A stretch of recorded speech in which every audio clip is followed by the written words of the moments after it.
Meanwhile, back in August. I can't get you out of my mind. It's like I feel it for the first time. Been thinking about you all night.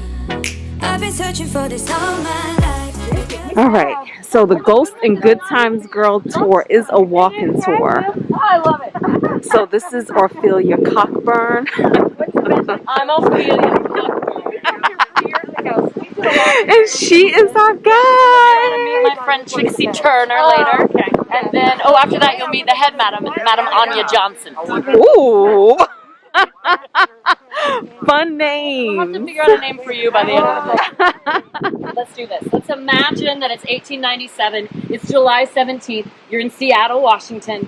And suddenly you see a giant steamship coming in. The steamship Portland comes into Seattle, and the whole town is abuzz. Everyone's talking about what is on that steamship. What's aboard it? What is it? What is it? Something very exciting. Well, the rumor starts going around Seattle and all the way down the West Coast that ship was full of gold. Everyone had to wait for about 24 hours before they unloaded the cargo, and they all lined up on the dock to see that, in fact, it was full of 4,000 pounds of gold. And as it was being hauled off, everyone in town got what you call gold fever. And it makes sense because in the 1890s, all of the lower 48, all of America, was in a deep depression. They were broke, they were destitute. Victorian times, honestly, were just not very glamorous.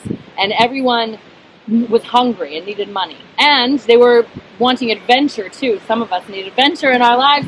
So, everyone decided they wanted a piece of that gold. They were told that if they came up through Skagway, up to Canada, in the Yukon, that they could just reach down into a stream and pull out a gold nugget the size of their fist. So, considering that even just a little tin pan with like 10 cents of gold in it would make you rich, a big chunk obviously was enough for you to do some crazy things, including pack up your whole life and head on up, knowing no idea what you're doing, having never even been outdoors really, living in the city, and coming to find gold.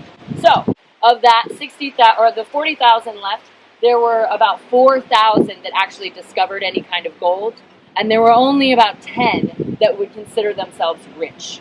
And I think there was about 5 that actually left Alaska with more money than they came with. Ooh. So it was definitely a lottery, a very difficult lottery. But there were a few of those that did make it out of Alaska with lots of money.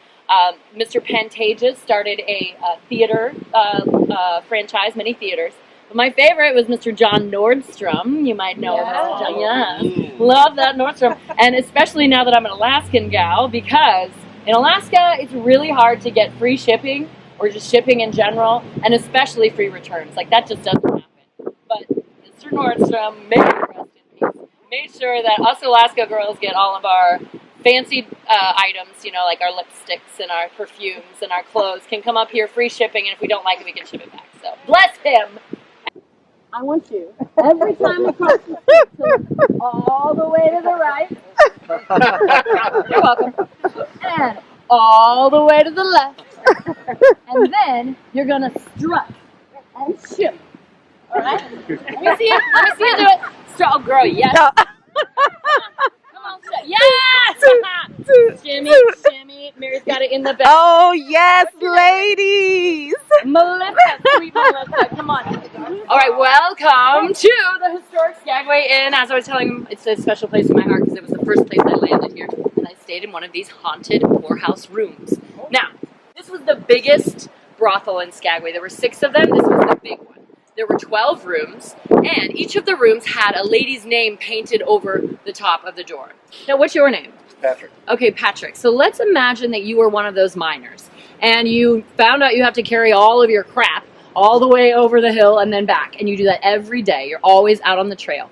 Now, you are so tired, and you just need to be with a lovely lady, just have a little bit of comfort. So you come to the Skagway Inn. But here, you can only pick your gal based on the name on the door. You don't get a chance to see the merchandise first. Oh. So I'm guessing you would choose Mimi, right? That would be the right one? Okay. Yes.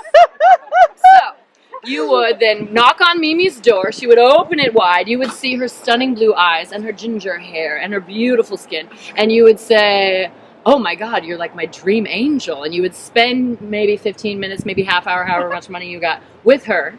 And then the next day on the trail, you would be out sludging and trudging in the mud thinking, oh, I just want to go see Mimi one more time. This is terrible. I can't stop thinking about Mimi. So you would go back to Skagway, leave your stuff on the trail. You come back and you knock on Mimi's door, and then boom, she opens it wide. And it's a short, squatty, loud redhead like me. And you're like, wait a minute, that's not my Mimi. That is not who I've been dreaming about. And so sorry, but the girls were actually using the names on the door that wasn't actually the names of the girls. And there were certain reasons for this. And this didn't happen in all the brothels, but this one it did. So you have to imagine the Victorian era, everything was quite prim and proper.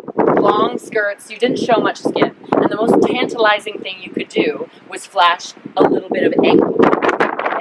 Yes, so if a man saw a shapely ankle, he would just lose it. So she figured out how to do this. She would get up on the bar at the Red Onion, and she would lift up her skirt just a little and flash her ankle. Her boots were a little more attractive than mine. These are for walking. But she would show off a little bit of ankle, and the boys would get all worked up, and they would start tossing gold nuggets and gold coins at her. So she would lift up just a little and catch that coin, and catch that coin, and catch that one. And as she caught more, she would lift the dress higher and higher and higher and fill it up until she was revealing the full Monty. Wow, you don't seem very impressed with my Monty. Now this seems like it's not much, but back then it was like a Playboy spread. They were very excited about it. So she would take all that money. All right, are we ready, everyone? We are ready. We're gonna stick. Come on, girls. That's right. Ready? We're gonna look all the way to the right, all the way to the left. Yes. And now we're gonna strut and straight. Strut, strut, strut, strut, strut, strut, strut. This is the Bombay room. Come on, my house over here. I've got champagne. Oh, wait. Feel free to take a glass and wash your hands quickly. Oh. Maybe screaming pictures. Ladies. Hello, madam. Here's to the tenacious ladies of the past and the fabulous women of today, and to those handsome men, as long as they're willing to pay. Hey, cheers. Handsome man, are you willing to pay? Now, one of my favorite things that I just learned is that there's a reason they have bearskin rugs at the end of all of their beds. And that was because the boys did not want to spend any of their 15 precious minutes with their cumbersome boots trying to get their boots off. So they would come in and drop their trousers and hop in the bed and just leave their boots on the bearskin. So it would mess up the duvet. How romantic. So romantic. Oh my gosh. Alaska wild ingenuity. Oh, it's your turn. Stick it in. Ah.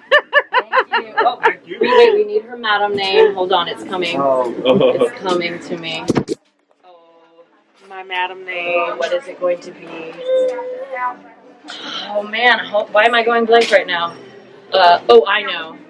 It's gonna be Anita Dick and Me. Ooh! Yes. This was a great tour. This was worth it.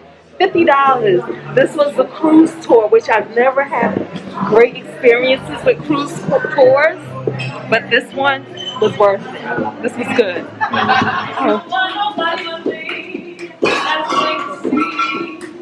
Well, when my baby kisses me, all my rusty cheeks, I just let the kisses be. Don't wash my face for weeks. That's why everybody loves my baby, but my baby don't love nobody but me. Nobody but me. I can't get you out of my mind. It's like I feel it for the first time. Been thinking about you all night. I've been searching for this all my life. You're just my type.